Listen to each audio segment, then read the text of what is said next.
ਬੇਅਦਬੀ ਦਾ ਕਾਂਡ ਹੈ ਗੁਰੂ ਗ੍ਰੰਥ ਸਾਹਿਬ ਜੀ ਦੀ ਬੇਅਦਬੀ ਤੇ ਉਸ ਤੋਂ ਬਾਅਦ ਕੋਟਕਪੂਰਾ ਤੇ ਬਾਈਬਲ ਕਲਾਂ ਦੀ ਫਾਇਰਿੰਗ ਉਹਦਾ ਮੁੱਦਾ ਹੁਣ ਅੱਜ ਕੱਲ੍ਹ ਬੜਾ ਗਰਮਾਇਆ ਹੋਇਆ ਕਿਉਂਕਿ ਹਾਈ ਕੋਰਟ ਦੀ ਜੋ ਜੱਜਮੈਂਟ ਆਈ ਆ ਉਸ 'ਤੇ ਕਰਕੇ ਤੇ ਉਸ ਦੇ ਵਿੱਚ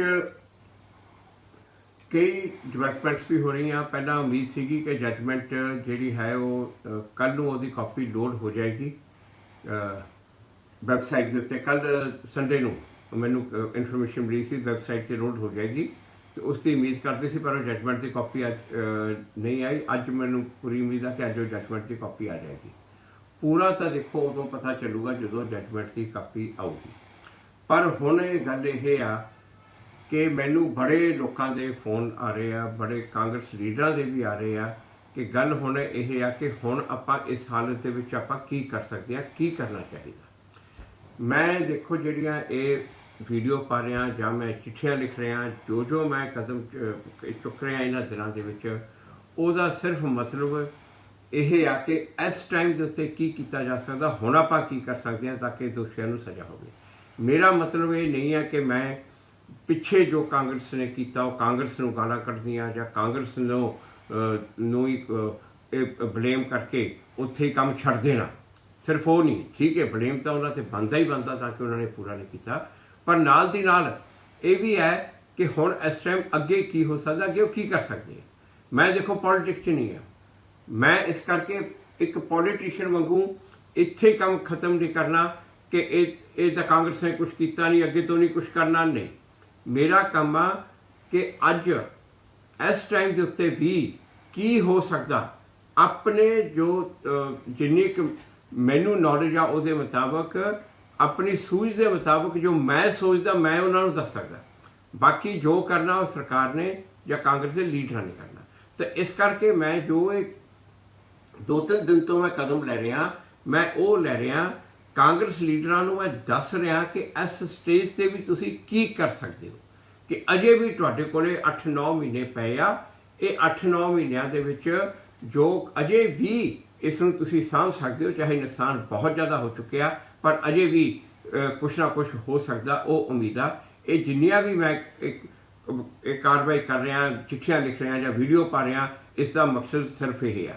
ਮੇਰਾ ਕੋਈ ਮਕਸਦ ਕਿਸੇ ਪੋਲੀਟੀਕਲ ਪਾਰਟੀ ਦਾ ਫਾਇਦਾ ਕਰਨਾ ਨਹੀਂ, ਮੇਰਾ ਮਕਸਦ ਕਿਸੇ ਪੋਲੀਟੀਕਲ ਪਾਰਟੀ ਦਾ ਨੁਕਸਾਨ ਕਰਨਾ ਨਹੀਂ। ਮੇਰਾ ਮਕਸਦ ਹੈ ਆਪਣੇ ਮੁੱਦੇ 'ਤੇ ਰਹਿਣਾ। ਮੇਰਾ ਮੁੱਦਾ ਹੈ ਦੋਸ਼ੀਆਂ ਨੂੰ ਸਜ਼ਾ ਦਿਵਾਉਣਾ।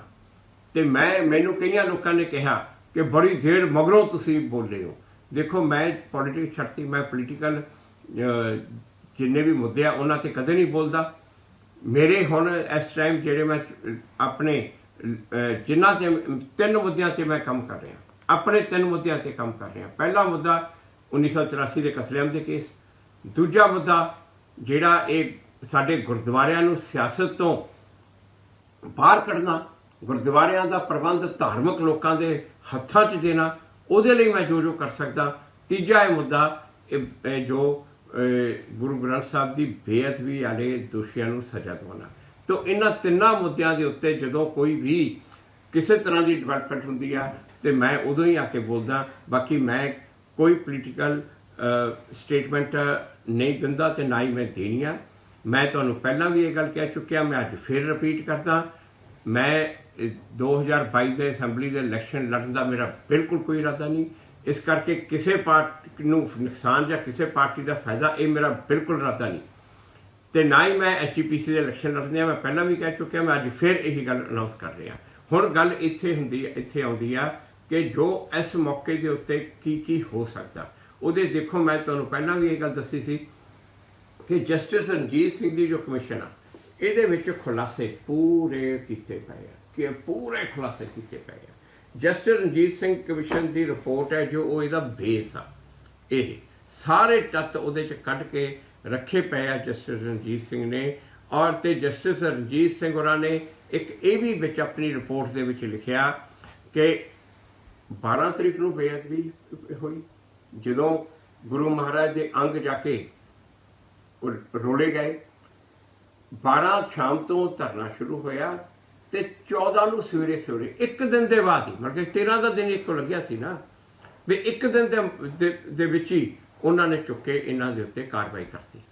ਜਦੋਂ ਕਿ ਜੋ ਇੱਕ ਡੇਰਾ ਜਿਹੜੇ ਡੇਰੇ ਵਾਲੇ ਦੀ ਇੱਕ ਪਿਕਚਰ ਆਉਣੀ ਸੀ MHE, ਉਹ ਪਿਕਚਰ ਦੇ ਕਰਕੇ ਡੇਰੇ ਵਾਲਿਆਂ ਨੇ ਧਰਨੇ ਦਿੱਤੇ ਹੋਏ ਸੀ, ਰਸਤੇ ਰੋਕੇ ਸੀ, ਸੜਕਾਂ ਰੋਕੀਆਂ ਸੀ।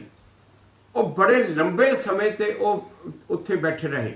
ਤੇ ਜਦੋਂ ਇਹਨਾਂ ਨੇ ਜਸਟਿਸ ਰਣਜੀਤ ਸਿੰਘ ਨੇ ਪੁਲਿਸ ਵਾਲਿਆਂ ਨੂੰ ਪੁੱਛਿਆ ਵੀ ਉਹ ਤਾਂ ਬੜੇ ਲੰਬੇ ਸਮੇਂ ਤੋਂ ਬੈਠੇ ਰਹੇ, ਉਹ ਵੀ ਰਾਹ ਰੋਕ ਕੇ ਬੈਠੇ ਰਹੇ, ਤੇ ਉਹਨਾਂ ਦੇ ਤੁਸੀਂ ਐਕਸ਼ਨ ਕਿਉਂ ਨਹੀਂ ਲਿਆ? ਉਹ ਕਹਿੰਦੇ ਸਾਨੂੰ ਸਰਕਾਰ ਦਾ ਹੁਕਮ ਸੀ ਕਿ ਐਕਸ਼ਨ ਨਹੀਂ ਲੈਣਾ। ਇਹ ਪੁਲਿਸ ਵਾਲਿਆਂ ਨੇ ਬਿਆਨ ਦਿੱਤੇ। ਤਾਂ ਉੱਥੇ ਸਰਦਾਰ ਦਾ ਹੁਕਮ ਸੀ ਕਿ ਡੇਰੇ ਵਾਲਿਆਂ ਦੇ ਖਿਲਾਫ ਐਕਸ਼ਨ ਨਹੀਂ ਲੈਣਾ, ਚਾਹੇ ਉਹ ਸੜਕਾਂ ਰੋਕ ਕੇ ਬੈਠੇ ਰਹਿਣ। ਇੱਥੇ ਸਰਕਾਰ ਦਾ ਹੁਕਮ ਸੀ ਕਿ ਇੱਕ ਦਿਨ ਹੋ ਗਿਆ ਇਹਨਾਂ ਨੂੰ ਧਰਨਾ ਦਿੱਤੇ, ਤੇ ਹੁਣ ਰਾਤੇ ਰਾਤ ਧਰਨਾ ਚੁੱਕ ਦਿਓ, ਜਿਹੜੀ 13 ਰਾਤ ਨੂੰ ਤੇ ਜਿਹੜੇ 14 ਨੂੰ ਸਵੇਰੇ ਇਹ ਐਕਸ਼ਨ ਹੋਇਆ ਕਿ ਇਹ ਧਰਨਾ ਚੁੱਕ ਦਿਓ। ਇੱਥੇ ਉਹ ਐਕਸ਼ਨ ਸੀ, ਉਹ ਵੀ ਮੁੱਖ ਮੰਤਰੀ ਖੁਦ ਉਸ ਨੂੰ ਸੁਪਰਵਾਈਜ਼ ਕਰ ਰਿਹਾ ਸੀ ਜੋ ਹੋਇਆ। ਮਤਲਬ ਕਿ ਇਹ ਸਾਰੀਆਂ ਚੀਜ਼ਾਂ ਜੋ ਹਨ, ਇਹ ਫੈਕਟ ਆ ਜੋ ਕਿ ਕੋਈ ਮਨਾ ਨਹੀਂ ਕਰ ਸਕਦਾ। ਇਹ ਸਾਰੇ ਲੋਕਾਂ ਨੂੰ ਪਤਾ। ਉਹ ਜਿਹੜੇ ਡੇਰੇ ਵਾਲਿਆਂ ਨੇ ਰਸਤੇ ਬੰਦ ਕੀਤੇ ਸੀ, ਕਿੰਨੀ ਦੇਰ ਬੰਦ ਕਰਕੇ ਰੱਖੇ। ਇਹ ਅਕਾਲੀ ਸਰਕਾਰ, ਜੋ ਬਾਦਲਾਂ ਦੀ ਸਰਕਾਰ ਨੇ ਕੋਈ ਐਕਸ਼ਨ ਉਹਨਾਂ ਤੇ ਨਹੀਂ ਲਿਆ। ਜਿਵੇਂ ਕਿ ਮਤਲਬ ਕਿ ਉਸ ਟਾਈਮ ਸਰਕਾਰ ਰਾਮ ਰਹੀਮ ਰਨ ਕਰ ਰਿਹਾ, ਨਾ ਕਿ ਪ੍ਰਕਾਸ਼ ਸਿੰਘ ਬਾਦਲ ਰਨ ਕਰ ਰਿਹਾ। ਇਸ ਤਰ੍ਹਾਂ ਦੀ ਹਾਲਤ ਮਤਲਬ ਕਿ ਅਸੀਂ ਆਪਣੇ ਪੰਜਾਬ ਵਿੱਚ ਦੇਖੀ ਆ, ਜਿਹਨੂੰ ਅਸੀਂ ਗੁਰੂਆਂ ਦਾ ਪੰਜਾਬ ਕਹਿੰਦੇ ਆ। ਉੱਥੇ ਰਾਮ ਰਹੀਮ ਦੀ ਚੱਲਦੀ ਆ, ਨਾ ਕਿ ਬਲਕਿ ਸਾਡੇ ਗੁਰੂ ਗ੍ਰੰਥ ਸਾਹਿਬ ਦੀਆਂ ਤਾਂ ਉਹ ਚਾਹੇ ਬੇਅਦਬੀਆਂ ਕਰਨ, ਚਾਹੇ ਜੋ ਮਰਜ਼ੀ ਕਰਨ। ਇੱਕ ਜਿਹੜੀ ਕਿ ਹੋਰ ਬਹੁਤ ਵੱਡੀ ਗੱਲ ਜਿਹੜੀ ਹੈ, ਇਹ ਤਾਂ ਮੈਂ ਤੁਹਾਨੂੰ ਦੱਸਦਾ, ਇਹ ਜਿਹੜੇ ਤੱਤ ਪੂਰੇ ਨੇ ਇੱਥੇ ਪਏ ਨੇ। ਇੱਕ ਜਿਹੜੀ ਗੱਲ ਹੋਰ ਬਹੁਤ ਵੱਡੀ ਰਣਜੀਤ ਸਿੰਘ ਕਮਿਸ਼ਨ ਦੀ ਰਿਪੋਰਟ ਵਿੱਚ ਵੀ ਆਉਂਦੀ ਆ, ਜਿਹੜੀ ਕਿ ਹੁਣ ਵੀ ਅਜੇ ਵੀ ਉਹ ਤੱਤਾਂ ਨੂੰ ਕੋਈ ਵੀ ਉਹਦੇ ਤੇ ਕਿੰਤੂ ਪਰੰਤੂ ਨਹੀਂ ਹੈ। ਤੇ ਉਹ ਤੱਤ ਜਿਹੜੇ ਨੇ ਉਹਨਾਂ ਨੂੰ ਲੈ ਕੇ ਵੀ ਇਨਵੈਸਟੀਗੇਸ਼ਨ ਟੀਮ ਜੋ ਵੀ ਹੋਵੇ, ਉਹ ਜੇ ਉਹਨਾਂ ਨੂੰ ਲੈ ਕੇ ਚੱਲੇ ਤਾਂ ਉਹ ਦੋਸ਼ੀਆਂ ਦੇ ਤੱਕ ਬਿਲਕੁਲ ਪਹੁੰਚ ਸਕਦੀ ਹੈ। ਉਹ ਕਿ ਜਦੋਂ ਗੁਰੂ ਸਾਹਿਬ ਦੇ ਇਹਨਾਂ ਨੇ ਬੇਅਦਬੀ ਕੀਤੀ, ਜਦੋਂ ਗੁਰੂ ਸਾਹਿਬ ਦੇ 12 ਅਕਤੂਬਰ ਦੀ ਗੱਲ ਆ, ਗੁਰੂ ਸਾਹਿਬ ਦੇ ਅੰਗ ਉਹ ਰਾਮ ਰਹੀਮ ਦੇ ਚੇਲਿਆਂ ਨੇ ਜਾ ਕੇ ਉੱਥੇ ਰੋਲੇ। ਉਸ ਤੋਂ ਮਗਰੋਂ ਜੇ ਇਹ ਸਰਕਾਰ ਨੂੰ ਪੂਰੀ ਚੰਗੀ ਤਰ੍ਹਾਂ ਪਤਾ ਸੀ, ਭਲੀ ਭਾਂਤੀ ਸਰਕਾਰ ਨੂੰ ਪਤਾ ਸੀ ਕਿ ਕਿਸ ਨੇ ਕੀਤਾ, ਕਿਉਂਕਿ ਜਿੰਨੇ ਵੀ ਸੀਕੁਐਂਸ ਨੇ ਸਾਰੇ ਇਹ ਦਿਖਾ ਰਹੇ ਆ। ਤੁਸੀਂ ਇੱਕ ਦੇਖੋ, ਇਤਿਹਾਸ ਵਿੱਚ ਪਹਿਲੀ ਵਾਰੀ ਇਹ ਚੀਜ਼ ਹੋਈ ਆ ਕਿ ਇਸ ਤਰ੍ਹਾਂ ਦੇ ਕਰਕੇ ਜੇਕਰ ਇਹ ਸਾਡੇ ਗੁਰੂ ਦੀ ਬੇਅਦਬੀ ਕੀਤੀ ਜਾਵੇ, ਇਸ ਤਰ੍ਹਾਂ ਕਰਕੇ ਗੁਰੂ ਦੇ ਨਾਲ ਇਹ ਅੰਗ ਇਸ ਤਰ੍ਹਾਂ ਕਰਕੇ ਰੋਲੇ ਜਾਣ।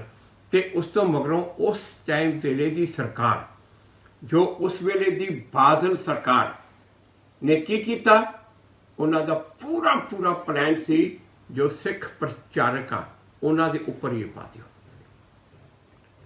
ਜੋ ਨਾਮੀ ਕਰਾਮੀ ਸਿੱਖ ਪ੍ਰਚਾਰਕ ਆ ਉਹਨਾਂ ਤੇ ਪਾ ਦਿਓ। ਜੇਕਰ ਇਹ ਆਪਣੀ ਇਸ ਵਿੱਚ ਇਹ ਸਾਜ਼ਿਸ਼ ਦੇ ਵਿੱਚੋਂ ਕਾਮਯਾਬ ਹੋ ਜਾਂਦੇ, ਇਤਿਹਾਸ ਦੇ ਵਿੱਚ ਚਲੇ ਜਾਣਾ ਸੀ, ਸਾਰੀਆਂ ਪੀੜ੍ਹੀਆਂ 'ਚ ਚਲੇ ਜਾਣਾ ਸੀ ਕਿ ਇਹ ਤਾਂ ਸਿੱਖ ਆਪਣੇ ਗੁਰੂ ਦੀ ਬੇਅਦਬੀ ਖੁਦ ਹੀ ਕਰਵਾਉਂਦੇ ਆ। ਇਹ ਤਾਂ ਸਿੱਖ ਆਪਣੇ ਗੁਰੂ ਦੇ ਅੰਗ ਪਾੜ ਕੇ ਖੁਦ ਹੀ ਉਹਨਾਂ ਨੂੰ ਰੂੜੀਆਂ ਤੇ ਰੋਲਦੇ ਆ। ਇਦੋਂ ਵੱਡੀ ਸ਼ਰਮ ਦੀ ਤੇ ਇਦੋਂ ਵੱਡਾ ਦਾਗ ਸਾਡੀ ਪੀੜ੍ਹੀ ਦੇ ਉੱਤੇ ਹੋਰ ਕਿਹੜਾ ਲੱਗਣਾ ਸੀ, ਜੋ ਇਹਨਾਂ ਨੇ ਪੂਰੀ ਕੋਸ਼ਿਸ਼ ਕੀਤੀ।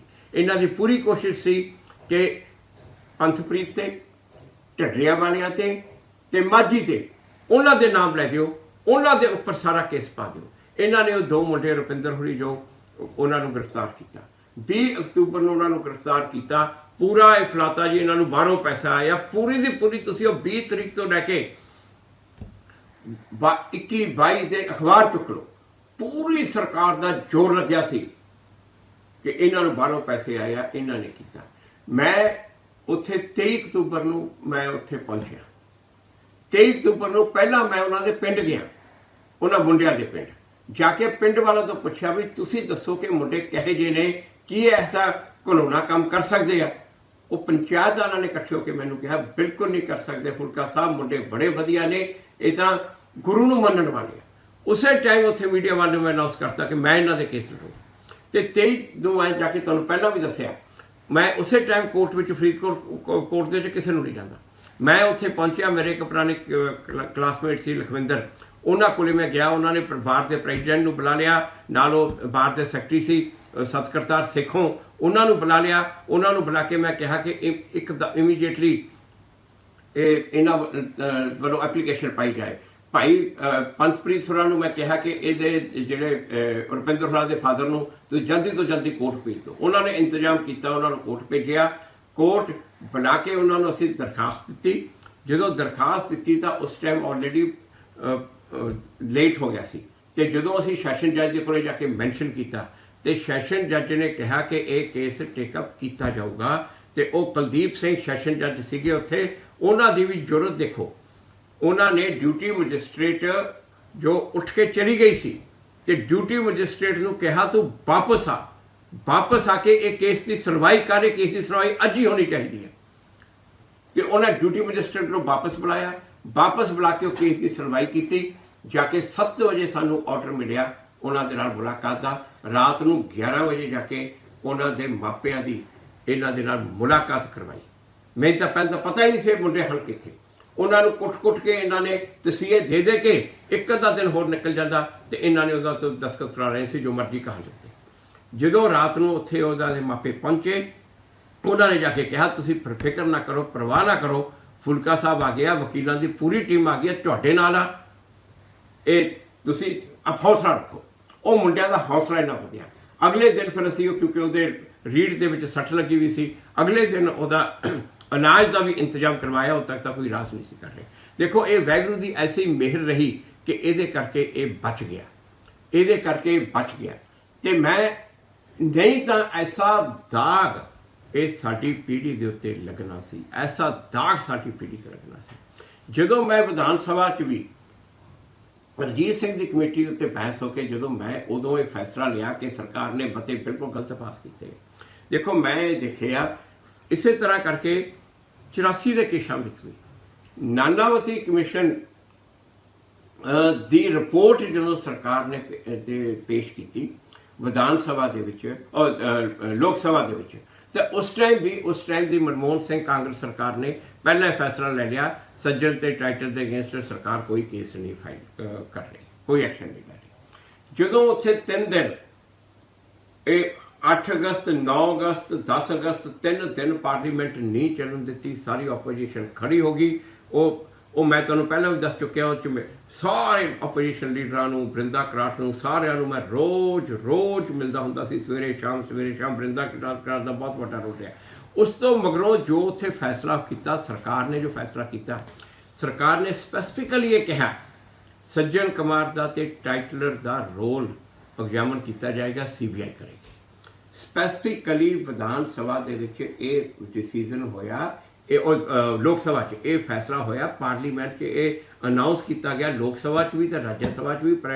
ਇਹ ਨਾਲ ਐਕਸ਼ਨ ਟੇਕਨ ਰਿਪੋਰਟ ਇਹ ਸਰਕਾਰ ਨੇ ਫਾਈਲ ਕੀਤੀ ਉਹਨਾਂ ਦਾ ਨਾਮ ਲੈ ਕੇ ਕਿ ਉਹਨਾਂ ਦੇ ਖਿਲਾਫ। ਜਦੋਂ ਉਦੋਂ ਮਗਰੋਂ ਕੇਸ ਚੱਲਿਆ, ਉਹ ਕੇਸ ਦੇ ਵਿੱਚ ਸੱਜਣ ਕੁਮਾਰ ਦੇ ਕੇਸ ਦੇ ਵਿੱਚ ਸੱਜਣ ਕੁਮਾਰ ਦੇ ਵਕੀਲਾਂ ਨੇ ਵੀ ਇਹੀ ਕਿਹਾ ਜੀ ਇਹ ਪੁਰਾਣੀ FIR ਜੀ, ਨਵੀਂ FIR ਜੀ, ਡਬਲ ਇਹ ਹੋ ਗਿਆ ਜੀ, ਤਾਂ ਪਹਿਲਾਂ ਸਾਨੂੰ ਛੱਡਿਆ ਗਿਆ, ਇਹ ਸਾਰਾ ਕੁਝ ਕਿਹਾ।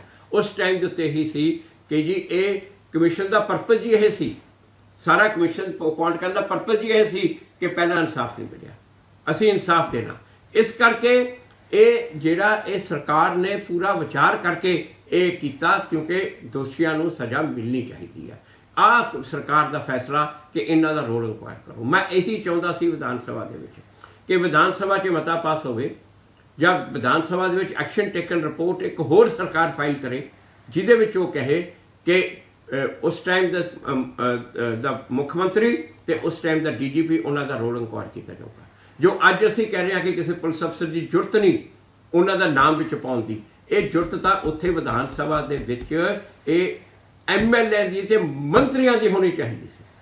ਉੱਥੇ ਕਹਿੰਦੇ ਤੇ ਫਿਰ ਦੇਖਦੇ ਕਿਵੇਂ ਪੁਲਿਸ ਅਫਸਰ ਉਹਨਾਂ ਦਾ ਦੀ ਇਨਕੁਆਇਰੀ ਨਹੀਂ ਸੀ ਕਰਦਾ। ਹਰ ਪੁਲਿਸ ਅਫਸਰ ਨੂੰ ਉਹਨਾਂ ਦਾ ਰੋਲ ਇਨਕੁਆਇਰ ਕਰਨਾ ਪੈਂਦਾ। ਰਣਜੀਤ ਸਿੰਘ ਕਮਿਸ਼ਨ ਦੇ ਵਿੱਚ ਉਹਨਾਂ ਦਾ ਰੋਲ ਪੂਰੀ ਤਰ੍ਹਾਂ ਖੋਲ ਕੇ ਰੱਖਿਆ ਪਿਆ। ਉਦੋਂ ਮੈਂ ਕਹਿੰਦਾ ਰਿਹਾ, ਰੌਲਾ ਪਾਉਂਦਾ ਰਿਹਾ। ਸਭ ਨੇ ਕਿਹਾ ਤੁਸੀਂ ਕਿਉਂ ਕਾਹਲੀ ਕਿਉਂ ਕਰਦੇ ਹੋ, ਤੁਸੀਂ ਕਿਉਂ ਇੰਨੇ ਉਤਾਵਲੇ ਹੋਏ ਹੋ। ਅੱਜ ਉਹ ਦੇਖੋ ਸਾਫ਼ ਗੱਲ ਹੋ ਰਹੀ ਹੈ। ਜਦੋਂ ਮਿਲ ਕੇ ਮੇਰੀ ਉੱਥੇ ਨਹੀਂ ਚੱਲੀ, ਕਿਸੇ ਨੇ ਸੁਣੀ ਨਹੀਂ, ਤਾਂ ਮੈਂ ਉਦੋਂ ਥ੍ਰੈਟ ਕੀਤਾ ਅਸਤੀਫਾ ਦੇਣ ਦਾ। ਜਦੋਂ ਫਿਰ ਵੀ ਮੇਰੀ ਨਹੀਂ ਸੁਣੀ, ਕਿਸੇ ਨੇ ਨਹੀਂ ਸੁਣੀ, ਕੱਲ ਮੈਂ ਸਿੱਧੂ ਨੂੰ ਵੀ ਇਹੀ ਲਿਖਿਆ, ਨਵਜੋਤ ਸਿੰਘ ਸਿੱਧੂ ਨੂੰ ਲਿਖਿਆ।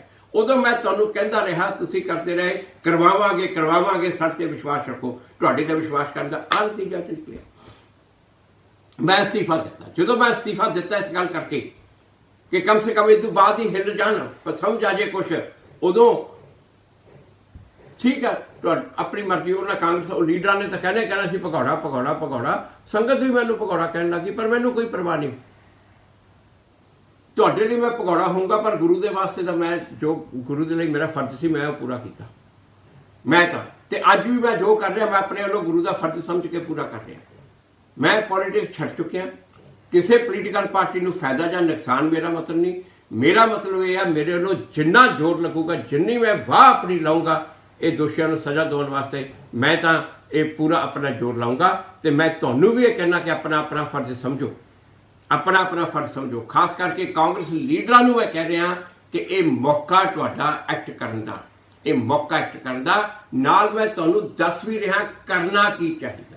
जो मैं तुहानू दस रहा, जे तुहानू आप अपनी लीगल टीम के उत्ते विश्वास नहीं, तो क्यों नहीं तुसी कोई सुलझिया होया जज, ये सरकार उन्होंने एडवाइजर लगा लेंदी। आज जस्टिस रणजीत सिंह ने जी ने सब कुछ कट के आए ब्लैक एंड वाइट देता, पूरा नंगा चिट्टा कट के तुहाडे अगे रखता, एक एक चीज तत्त रखे। और जस्टिस रणजीत सिंह नूं उदों भी मैं उस टाइम भी कहा सी जस्टिस रणजीत सिंह नूं एडवाइजर रख लो और उन्होंने कंटिन्यू कर दो। अज भी कर लो, अज भी कर लो। जस्टिस रणजीत सिंह नूं सरकार अपना एडवाइजर बना के इन्हां दी लीगल टीम, इन्हां दी पूरी लीगल टीम उन्हां दी सलाह ते चले, तो इन्वेस्टिगेशन भी वो एडवाइस तो कर सकते हैं, सुपरवाइज मॉनिटर नहीं कर सकते, एडवाइस कर सकते हैं, एडवाइस कर सकते हैं। नहीं तो जस्टिस महताब सिंह गिल जो चीफ विजिलेंस कमिश्नर ने, देखो एक मैनू पता चलिया सरकार के कुछ सोर्स तो कहते जी CBC को असीं किवें समझ सकते हैं इन्वेस्टिगेशन, पर यह जिहड़ी है ये मुद्दा पुलिस अफसरां दे रोल का, सारे के सारे ये पुलिस अफसर है जो गोली कांड, ये मुद्दा पुलिस अफसर के रोल का। जो पुलिस अफसर का रोल आता उत्थे विजिलेंस डिपार्टमेंट आता, उत्थे CBC विच आउंदा, ते CBC नूं सरकार बड़े आराम के नाल एक केस दे विच दे सकती है, ते नाल दी नाल उन्हां नूं सलाह देण लई ते सुपरवाइज कर लई जस्टिस महताब सिंह गिल नूं भी कर सकती है। पर हुण गल यह अजे भी कर लो, नहीं तो पिछली बार भी तुसीं कहंदे सी उतावले क्यों हुंदे हो, अज 2.5 साल बाद उत्थे खड़े आ, ते अगे हुण फिर यही कुछ होना पैना। मैं इसे करके ये सारी बारी बारी आके ये फिर कुहाड़ा लगा रहा, ये फिर इन्हां नूं कांग्रेस लीडरां नूं बेनतियां कर रहा, कि कह रहा कि आह कर लो, जे तुहाडे कोल कोई बैटर प्लान है तो वह दस दिओ। पर यह जिहड़ी तुहाडी लीगल टीम आ इहदे ते तां विश्वास पंजाब नूं तक ही तुहानूं आप नूं ही नहीं है, आप ही तुसीं कही जांदे हो, इन्हां मंत्री इन्हां दे लीडर ही कही जांदे आ, उन्हां दे पल्ले फिर सानूं पाउण लगे हो तुसीं। तो इस करके मेरा ये बारी आके सबनों कहन का, चिट्ठियां लिखन का इसका मकसद यही है कि कांग्रेस के लीडरां नूं हलूणिया जाए, हलूणिया कि जागो, कुछ करो, मौका हुण करन दा, हुण कर लो।